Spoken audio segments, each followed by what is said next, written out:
They stay on that because they're appointed on that. So I don't know what the other authorities are doing if they reduce their size. Can I just make a point? Yes, I'm sorry, it's a long dissertation, but these are things I'm looking at. Thank you for the long, your courtesy. It's long, but it's long as we look. It seems to me that would be a matter that the panel would have to consider. Well, if that's its job. Right. That's So our job, is to appoint the panel. yes. So if we appoint the panel with particular terms of reference as set out in Appendix 5, we need to adjust Appendix 5 to take account of views expressed by members. Otherwise, we're considering Appendix 5 in a narrow definition. We wouldn't want to go beyond this. Okay, anyone else? Phil, what's your view of that? I mean, I think all the points that Phil's raised, which are, I think are worth discussing, are covered in the terms of reference. Yes, the market has changed. I accept that in the last 3 years. But the panel can take a view on that. I don't think the words in this terms of reference, which are pretty broad, actually preclude us discussing all of those issues that Phil has raised, which I think are reasonable points. Okay, Jeff, I'll let you come back on that. Yeah, thanks. I've just moved through some progress. Yeah, and just to the points that Phil was making in response to just try to start a conversation with that actually what Phil said comes to bear on this, that actually there are that the council has changed by its nature since we last went out. I mean, it seems we should make this a standing committee in some cases, but since we last went through the process of bring in a chief executive, the council has changed, and it's changed, and is changing. So there was an issue that I'm prepared to accept the argument that there should be a troika, there should be a single person as the head of paid service. Well, I didn't hear a lot of that. The reasons why there was one is that there should be something around the ultimate accountability in terms of people should be able to say if something's going wrong, that's the person that should be accountable. But I still don't think that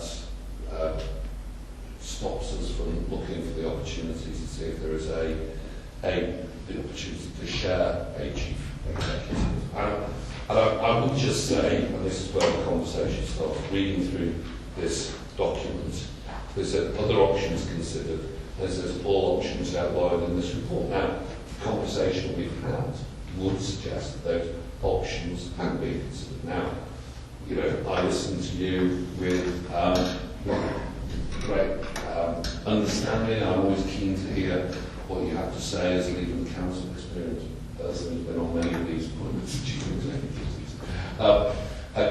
And so that's interesting, that's good, and you're right, I probably do share a number of those. But there's a difference between your view and my view and what's actually written down here about whether there were any whether there was any potential to actually do that or not. So I don't know whether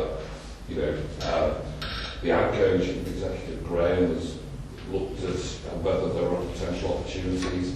I don't know whether Chris, in a role as HR and OD, has looked at whether there's any opportunities. In fact, from this report, it doesn't even suggest whether anyone's really thought about it, looked at it, and said you could do it this way, or actually you shouldn't do it. So, because that's not considered. I do think that's a bit of a weakness in this report.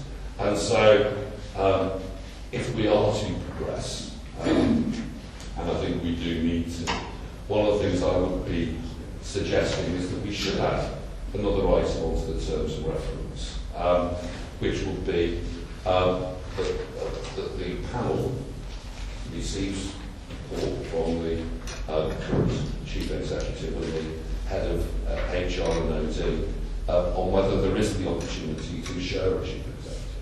So that would be something that the panel would consider. Clearly, at the end of the day, it would be a recommendation to council if there was such an option.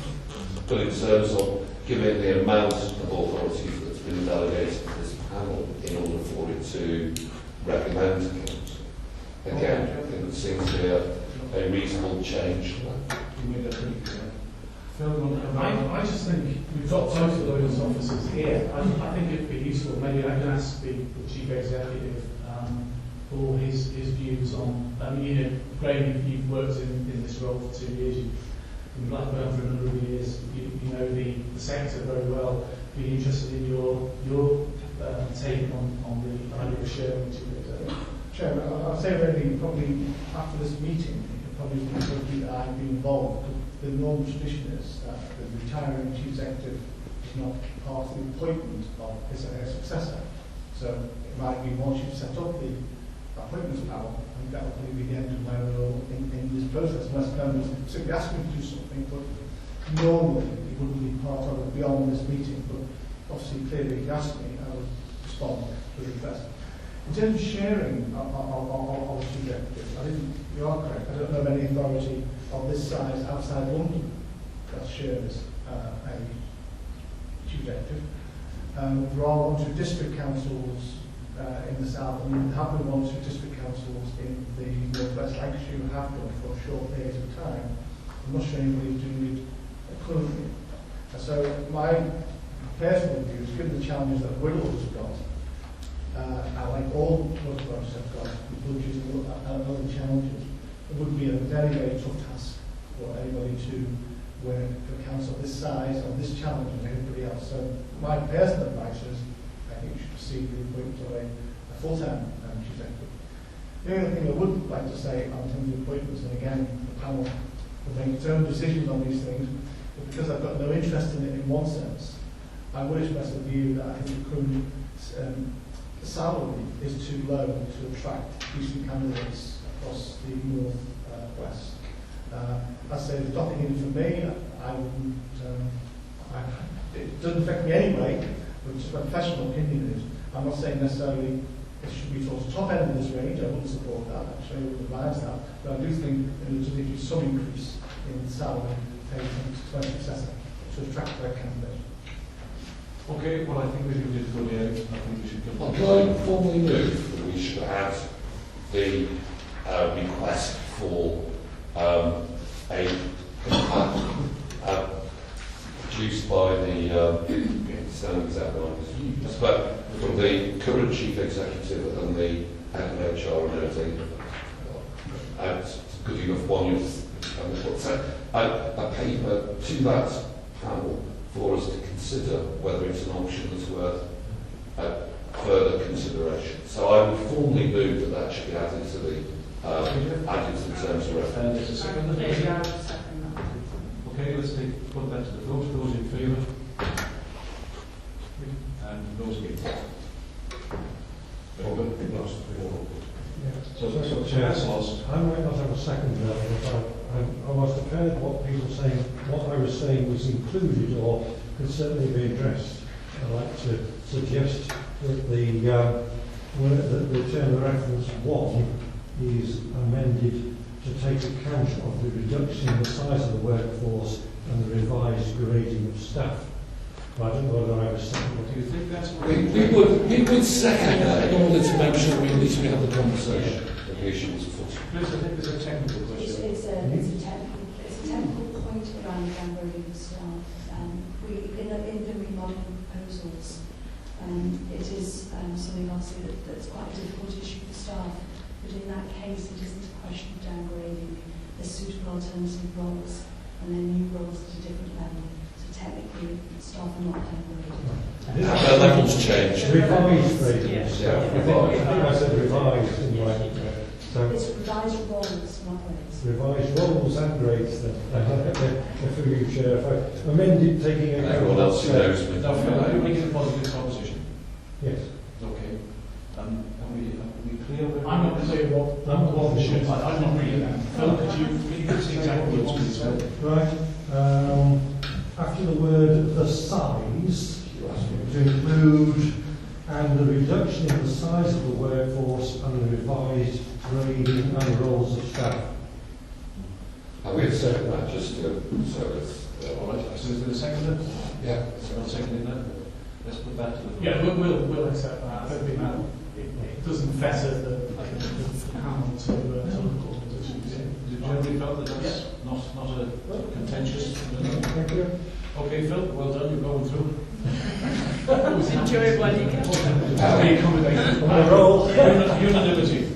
Can I ask something else? Because everyone's Polish joy is breaking out. Can I just check, actually? Because I know Anne mentioned the council earlier, last week, that there would be a new staffing structure would be available by December to talk about those savings. Is it really possible, in order to, if we are to do this piece of work, in terms of the terms of reference that have now been agreed, is it possible to do that without seeing what that new structure is? And Anne mentioned it will be available before December. Is there any chance this could get to see that before we do? Chair, I don't be misquoted. What I think I actually said was that savings would be shown. No, I said savings would be brought forward from the senior management structure in the budget saving exercise. That's what I said. I didn't say the new structure would be coming forward, Chair. So how are we going to make the savings without seeing the structure? Sorry. Surely one is follows. Well, in the absence of any positive alternative proposition, I would put it to the vote and argue in favour. I mean, there are some savings that will be brought forward in terms of the current management structure, and that's through people who are taking voluntary severance. We know that, and based on the criteria that has been agreed for voluntary severance, we know that there are a number. Chris, I'm looking for you to confirm that that we can identify who are going to go on EVR. So we know that for a fact. My view is, look, the sensible way forward is to complete the appointment of the new chief executive, and I think it makes perfect sense, logic, for the new chief executive, whoever he or she is, to have a look at the management structure, because they will come with new ideas, undoubtedly. So I think it would be, frankly, a bit daft to come up with a brand new, completely revised management structure now, before we've appointed the new person. I think the new person should, quite rightly, be the person who gives us advice on what that should be. Okay, well, I mean, that's pretty good. Come on, Jeff, but... Well, don't get your hands down, particularly good areas, to be honest, because I think, first of all, we've been told there's 1.5 million mistake. That's a saying. Are we saying in this the 1.5 million disappears, or are we saying we don't know how much?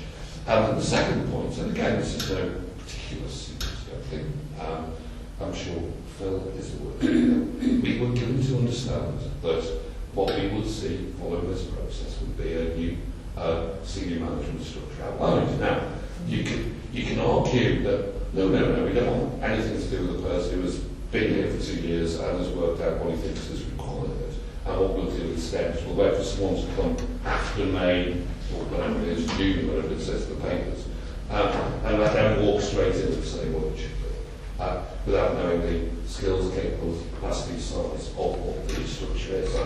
So if what we're hearing is there will be no we just make the assumption it will be what it will be. I don't even know which posts have been deleted in the EVR, to be honest. If we're saying that some posts have been deleted because the savings have been made, I don't know whether that's been shared with you, Phil. I haven't seen it yet.